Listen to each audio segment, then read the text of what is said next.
Olá, pessoal! No programa de hoje, a gente vai discutir e mostrar para vocês filmes sobre biografias de pessoas que foram importantes para a história. Fique com a gente até o final para você descobrir quais são esses filmes. Esse é o Take a Take e bem-vindo a mais um programa.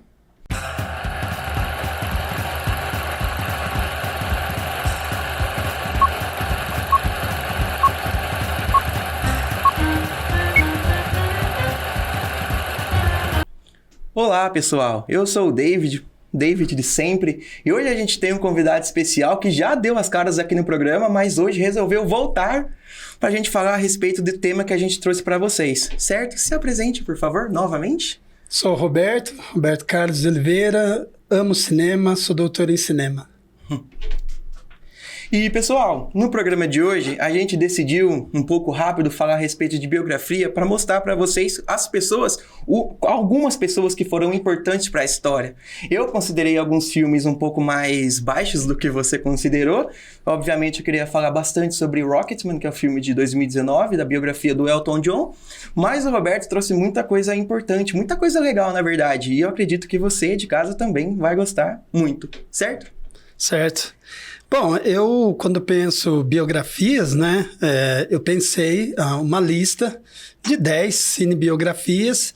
Claro, tem muita gente importante, muita gente legal, como se trata de um recorte, aí vai ficar de fora, muita biografia importante, mas a gente resolveu trazer também grandes atuações, atores que tiveram um grande momento da sua carreira interpretando um personagem da vida real. Então, dessa forma, trouxemos filmes que mostram atores que ganharam o Oscar de melhor ator interpretando pessoas da vida real.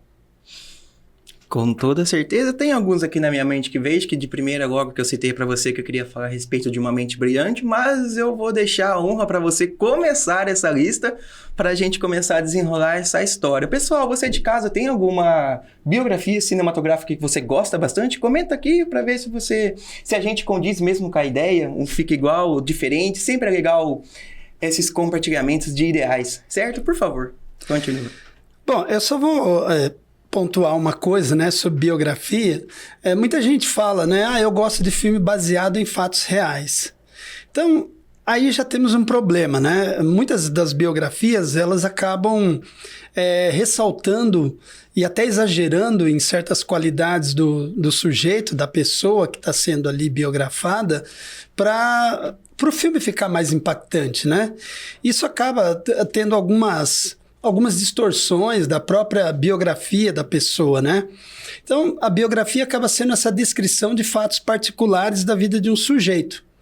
E aí sempre vem a pergunta, né? Quais são os aspectos que devem ser enfatizados para valorizar aquele indivíduo ou até mesmo justificar a sua presença em uma biografia?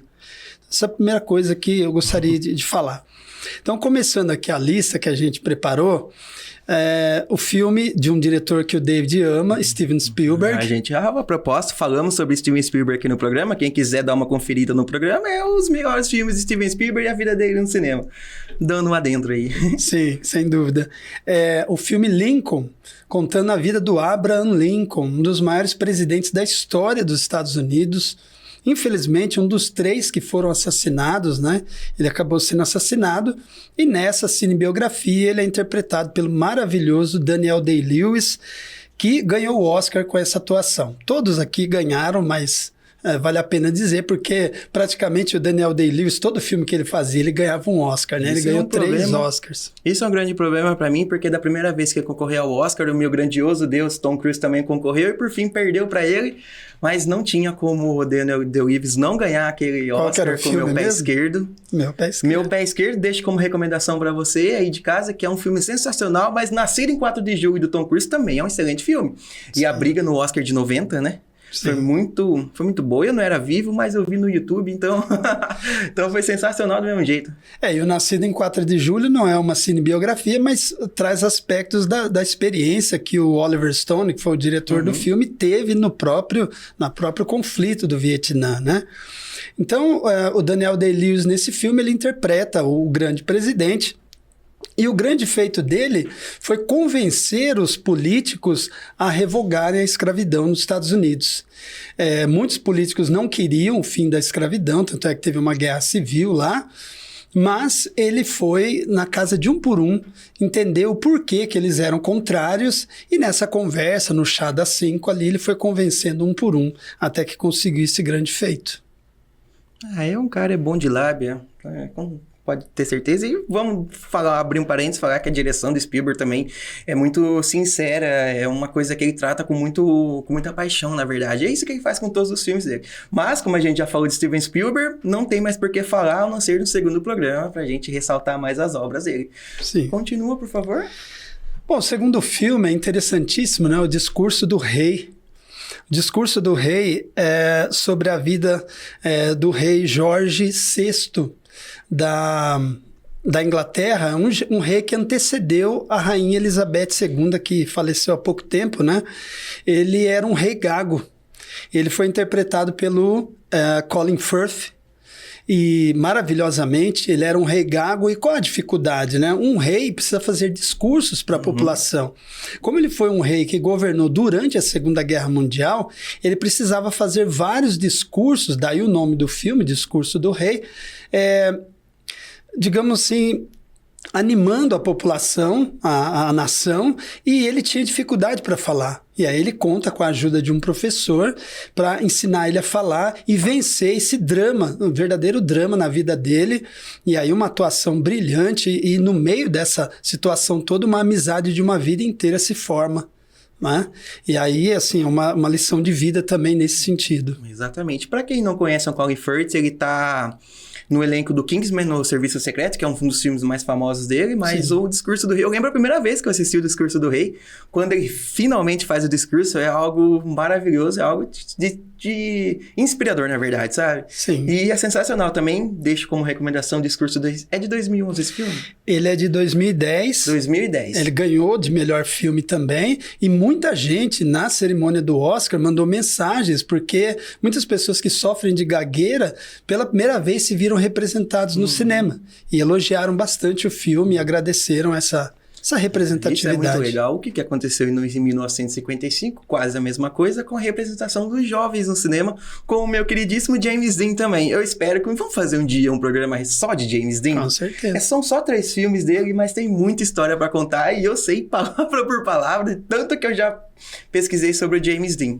Mas posso dar uma pausinha na sua lista para mim falar um pouco de um filme? No começo do programa eu falei a respeito da minha cinebiografia favorita, mas é mais voltada para música, que é Rocketman, de 2019. É o filme que conta a vida do Elton John. Elton John é meu ídolo supremo da música, e esse filme ele trata de maneira diferente não a fama do Elton, mas a importância da música dentro da vida dele. E esse filme, quando eu assisti pela primeira vez, foi um presente para mim. Não tanto como Bohemian Rhapsody, porque eu não sou tão fã de Queen, mas eu sou muito fã do Elton. E cada música que tocava era maravilhosa, o enredo do roteiro é muito bom, a narrativa do filme também caminha junto com a montagem, e uma coisa que fica muito legal, sabe? É um filme que não cansa. Você conhece as músicas, mas canta do mesmo jeito as músicas. Igual do filme do Queen.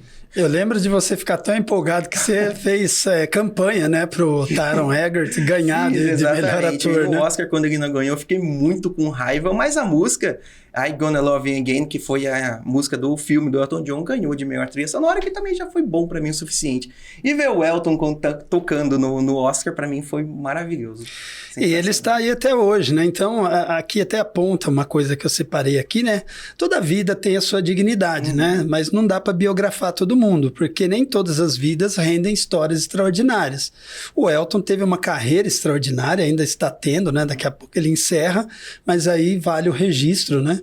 Para quem não conhece, né, a carreira desse grande músico. Mas eu também deixo como uma recomendação para vocês a biografia escrita do Elton, chamado Eu, Elton John, que ali conta todas as reviravoltas da vida, o início da carreira, a fama extrema e as briguinhas que ele tem com os outros artistas, que eu achei o ponto alto do livro.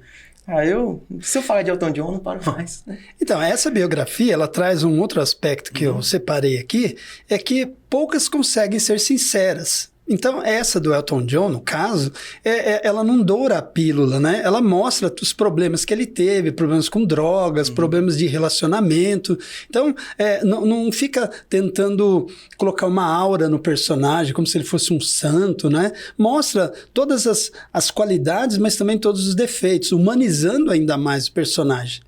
Aí, se remete a um outro problema. Por exemplo, tem um filme chamado A Queda, As Últimas Horas de Hitler. Esse filme, ele é ótimo, ele é excelente. Só que ele foi criticado porque como o Hitler foi responsável pelo genocídio, né, o Holocausto, 6 milhões de judeus durante a Segunda Guerra Mundial, ele é visto meio que como um demônio humano. E aí o filme meio que humaniza ele, mostra um lado do Hitler que ninguém conhece, entre aspas. E aí o filme acabou sendo muito criticado por isso, né? Como ousam humanizar um demônio, né? E aí esse filme teve muita repercussão negativa. De você ter falado pra mim, eu lembro de ter visto também esse filme. É polêmico. Polêmico. Acho que é a palavra certa pra usar, polêmico. Por favor, continua. Então vamos lá, mais um aqui. Esse é de um diretor que você gosta, Gus Van Sant. Gus Van Sant, meu coração chega a bairrar as batidas. Milk, A Voz da Igualdade. É interessante porque é a história do Harvey Milk, o primeiro... Ativista?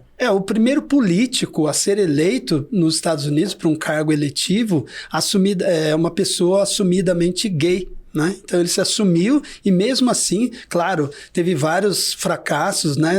Disputou várias eleições, mas em algum momento ele foi eleito e aí conseguiu representar ali em São Francisco a comunidade gay. E aí ele cresceu muito dentro desse âmbito político dos Estados Unidos, porém, infelizmente, como os Estados Unidos é um país assim, bem polarizado, né? Em termos de política, ele acabou sendo assassinado. Ele e o prefeito foram assassinados no mesmo dia, por conta, né, desse modo dele ser, desse ativismo todo. Ele foi assassinado. Isso marcou a biografia desse político. Ele é interpretado pelo Sean Penn, maravilhosamente, também recebeu o Oscar merecidamente. Com toda certeza. Pessoal, posso arrumar um filminho? Eu queria comentar a respeito de um filme que eu vi recentemente, mas eu vou deixar esse filme pro próximo bloco. Não sai daí, que já já a gente volta, certo?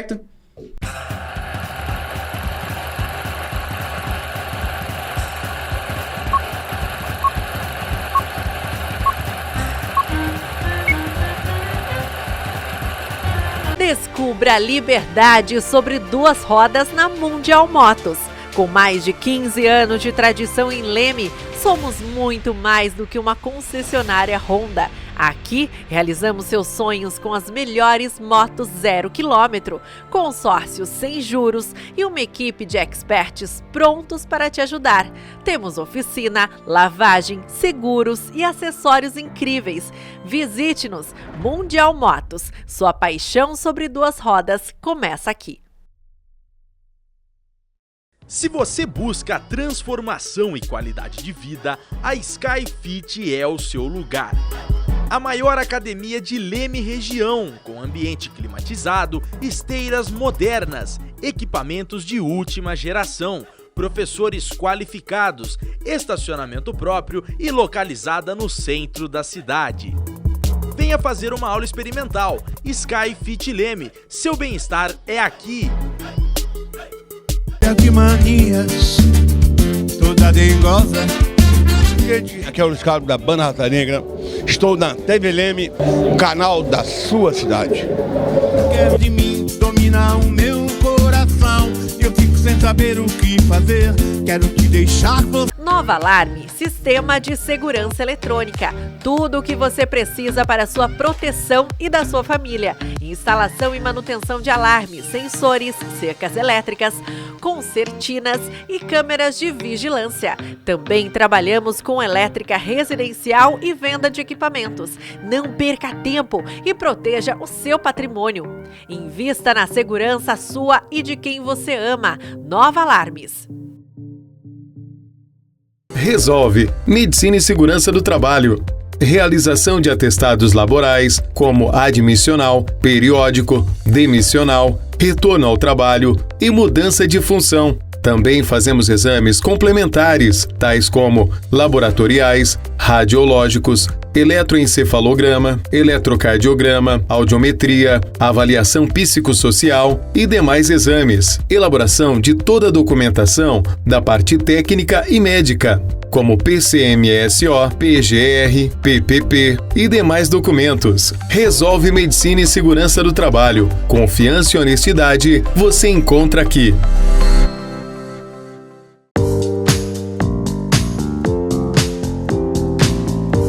TV Leme, seu canal da cidade.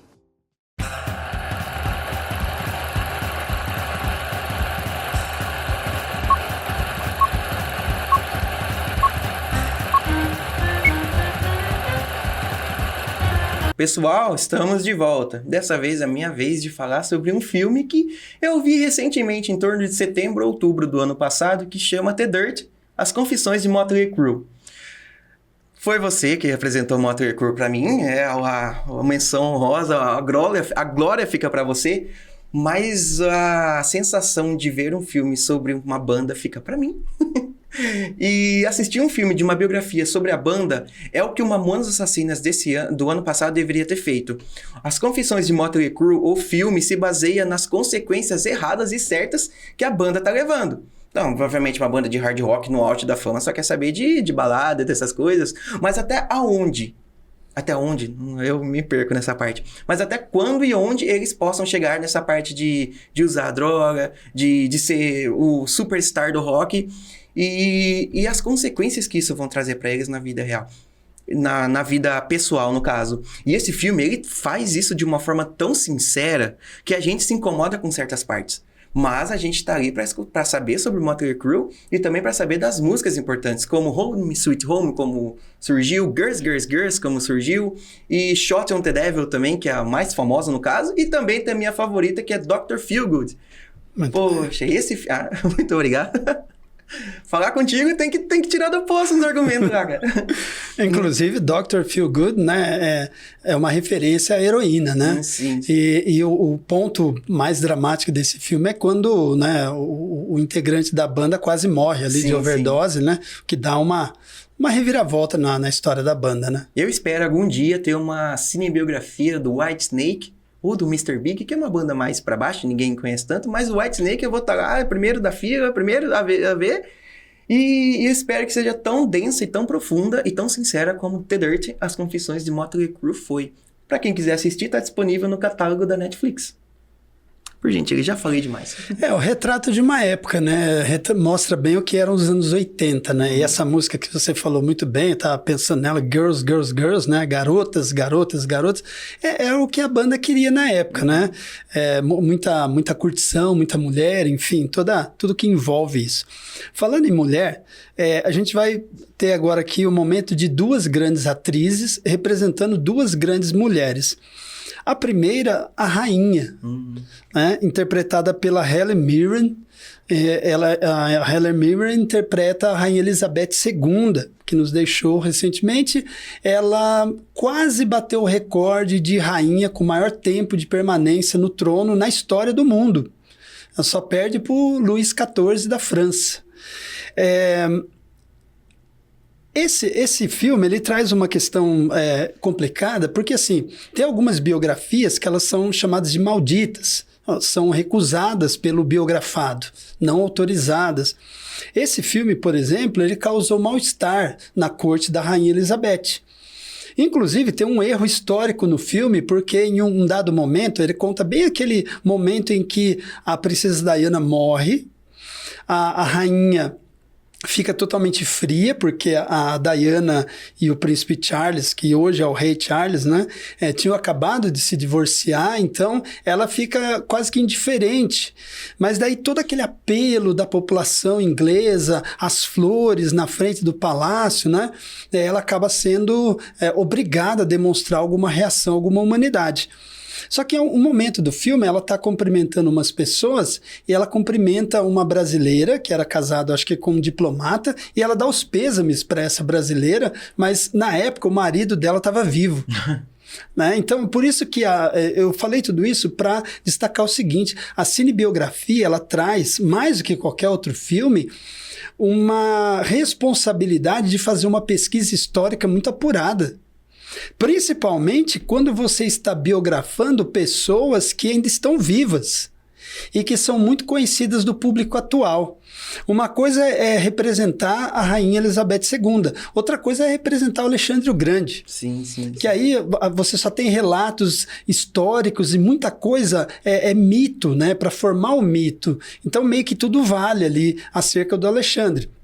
No caso da rainha não é tão simples, né? Então você tem que ter uma pesquisa muito bem apurada e ainda assim causa mal-estar para as pessoas que estão sendo biografadas ali. A rainha não gostou muito não, né? Aliás, ela não gostou, tem uma série da Netflix chamada The Crown, ótima, também está acabando, e a rainha também, né, lá na corte, o pessoal não curte muito a série. Falando de pessoas extremamente importantes para a história, eu queria citar o filme de 1984, que a gente já discutiu muitas e muitas vezes, escrevi algumas vezes, que é nada mais nada menos que Amadeus, filme de Milos Forman, que conta um pouco da vida de Wolfgang Amadeus Mozart. Acho que não tem mais o que falar desse filme, que ele é simplesmente sensacional. O Tom Hulce capta de maneira tão cômica o Mozart, que é tão gostoso de ver ele em tela, sabe? Com aquele riso dele insuportável. Mas é gostoso, é um filme com um pouco mais de 3 horas de duração, com um ritmo totalmente frenético ali. Se você quer saber qual que é a próxima música que ele vai compor, qual que é a próxima façanha que o Mozart vai fazer, e qual que é o tanto de dinheiro que ele vai gastar, porque ele é extremamente consumista, e gastava pra caramba como qualquer outro artista. Sim. Extremamente importante. E o Milos Forman, na época de 1984, naquela época de blockbuster, com os filmes que estavam lançando, o Grandioso de Volta para o Futuro, assim, abrindo um parênteses ali, o Milos Forman traz uma biografia totalmente simples. Eu gosto de dizer que o Amadeus é simples, porque ele é um filme que ele não ousa ultrapassar a linha do normal, que é o que o Mozart foi. Então esse filme eu acho que ele deve entrar na minha lista, você tinha citado ele, tá aqui. Mas eu quis falar porque é um filme que eu levo no coração. Eu lembro a primeira vez que você me mostrou esse filme, e eu vi 2 vezes seguidas, eu vi 6 horas seguidas, assim como o primeiro ano de Resto de Nossas Vidas, que eu vi 2 vezes seguidas, mas também deixo como recomendação em casa para vocês, Amadeus, filme de 1984 que conta um pouco da vida de Mozart. Mas o que eu queria chamar a atenção é que esse filme é um dos raros em que o personagem que interpreta o título do filme, ele não ganhou o Oscar. Uhum. Quem ganhou o Oscar foi o F. Murray Abraham, o ator que interpreta o Salieri, que é o cara que no filme morre de inveja do Mozart. O Mozart é um cara que tem um talento natural, parece que a música brota dos poros dele, e o Salieri consegue compor ali músicas boas, mas medíocres perto do Mozart, com todo o esforço, empenho, dificuldade, né? E ele não se conforma, ele declara guerra a Deus, porque Deus deu aquele dom para o Mozart e não para ele. E uma coisa que é muito legal, curiosa também, é que essa biografia do Mozart é nos olhos de Salieri, sabe? E fica uma coisa totalmente completa, fica uma coisa legal. Você acha que é ali contando do Mozart, mas é um cara contando sobre ele.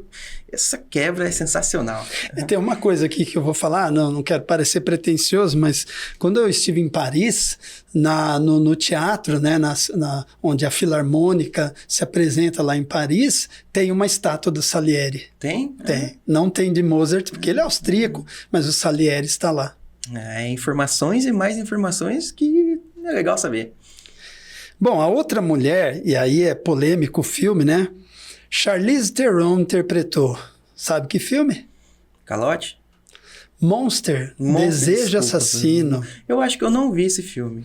Ela interpreta a maior serial killer da história dos Estados Unidos, chamada Aileen Wuornos.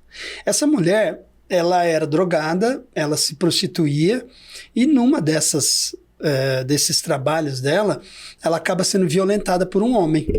E aí ela fica com trauma e depois ela começa a matar clientes. Ela continua se prostituindo, mas ela mata os clientes. Isso é uma história real, obviamente, são biografias. E a Charlize Theron teve que passar por uma transformação física muito grande para interpretar a Aileen. E aí muita gente fica com a dúvida, né? Será que era a Charlize que estava realmente bem no papel ou foi a maquiagem que deu conta de fazer essa transformação e dar esse impacto todo? Porque a história em si é forte, né? Lembrando que a Aileen foi condenada, eu acho que a primeira também mulher, né, psicopata, a ser condenada à pena capital, a pena de morte nos Estados Unidos. Nessa parte aí de maquiagem ajudar no processo de atuação do ator, o que Maestro faz isso com a biografia de Leonard Bernstein, que chama, é um nome meio difícil, mas o Bradley Cooper tá basicamente irreconhecível por causa daqueles traços um pouco mais velhos. É um filme incrível também. Sim. Eu acho que você foi falando e eu lembrei desse filme. O primeiro ator que ganhou um Oscar interpretando também um personagem real foi o Robert De Niro, no Touro Indomável, do Scorsese. Tinha que ser o De Niro. Interpretando o Jake LaMotta, que era um boxeador, não um pugilista, e ele faz uma transformação porque esse pugilista vai passando por um processo de decadência física, moral, econômica também, ele perde a mulher, enfim, ele era muito agressivo, daí Touro Indomável, ele era agressivo dentro e fora do ringue, e ele vai engordando muito e vai se desfigurando, aquela forma física invejável que ele tinha, e o De Niro passa por essa transformação. Foi o primeiro Oscar de um grande ator, mas que ganhou muito em função de todo o processo de maquiagem. Eu não sou muito fã do Robert De Niro, né? Mas beleza. Deixa pra outra Só vez. porque ele se chama Robert, né? Também. Eu gosto do Robert Pattinson. Falando em construção de biografia de rosto, de forma, de tudo, eu acho que, pra mim, pelo menos, um dos melhores representações de roupa, de maquiagem, de cabelo, foi o Val Kilmer fazendo o Jim Morrison no filme The Doors. Aquele filme é sensacional. Ele realmente vende a ideia, assim como Austin Butler vendendo a ideia que ele é o Elvis, Val Kilmer faz exatamente a mesma coisa com The Doors, representando um dos maiores vozes do rock, que é o Jim Morrison, de uma maneira totalmente profunda. Cara, aquele filme me encantou de uma maneira grandiosa. Esse filme é para quem quer ser hipnotizado, né? Uhum. A música é uma hipnose. A música é de uma época dos anos 60, da contracultura, que falava muito de droga, LSD era a droga do momento. Mas assistindo esse filme, você viaja bem, sem precisar usar drogas, né? O filme, a música, as letras. O Jim Morrison era um poeta, né? Ele mais interpretava do que cantava. E isso é o grande diferencial dele. Exatamente. Aí tem outro filme também de 94, que é o grande filme da Tina Turner, que eu acho que o filme leva o nome de uma música. O que o amor tem a ver com isso? Nossa, aquele filme me causou um incômodo tão grande, mas não tirou a grandeza que a Tina tem na música. Tina é minha cantora favorita, meu cantor favorito é o Elton, minha cantora favorita é a Tina. E aquele filme, nossa, quando eu comecei a prestar atenção do que o Ike Turner fazia com ela, falei, nossa, essa mulher é uma extrema guerreira mesmo. Sim. E ela merece toda a coroa musical que ela tem dentro da música. Ela já tinha um nome tão grande que mesmo depois da separação traumática do Ike Turner, ela manteve o sobrenome. Sim, porque ela já estava consagrada como Tina Turner. Exatamente. Né? A proposta tem o filme de 94, tem um documentário acho que de 2021, 22 na HBO Max chamado Tina, que conta de maneira um pouco rápida e sincera, como eu estou acostumado a dizer isso, a vida dela em forma documental. E eu recomendo para vocês também esses dois filmes, o documentário e o filme de 94. Continua? Bom, acho que dá tempo de mais um. Eu vou colocar o último aqui, que eu acho o maior de todos. Gandhi, de 1982. Interpretado pelo Ben Kingsley. O Ben Kingsley interpreta o Mahatma Gandhi. Mahatma é um título que ele recebe em hindu, significa o grande espírito, a grande alma. O nome dele era Mohandas Gandhi, mas ele se torna essa figura porque ele consegue, basicamente levando o princípio de não violência, da desobediência civil, a Índia se tornar independente da Inglaterra. A Inglaterra que era o maior império do mundo conhecido na época. Né? E ela dominava a Índia, e o Gandhi consegue, um homem magro, franzino, mas com uma filosofia, consegue motivar e alinhavar, né, engajar um país inteiro, milhões de pessoas em torno de um ideal, e ele consegue a independência do país. O triste da história é que todas as pessoas como Gandhi, Luther King, né, Jesus, Malcolm X, essas pessoas são assassinadas.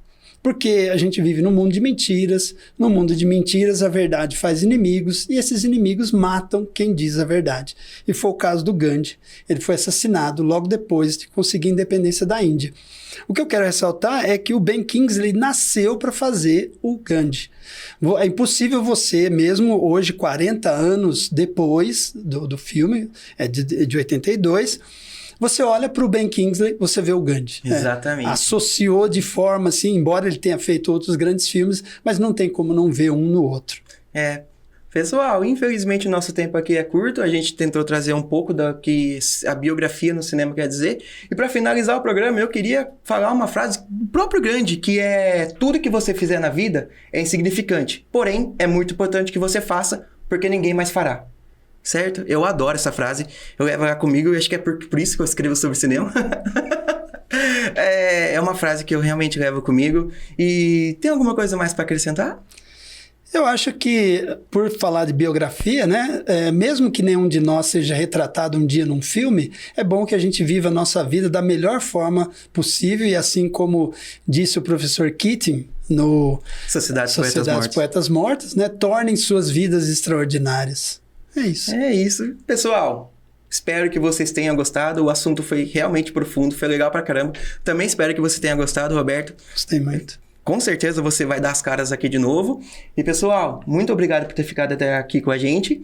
E se caso não te ver mais, tenha um bom dia, uma boa tarde e uma boa noite. Até mais.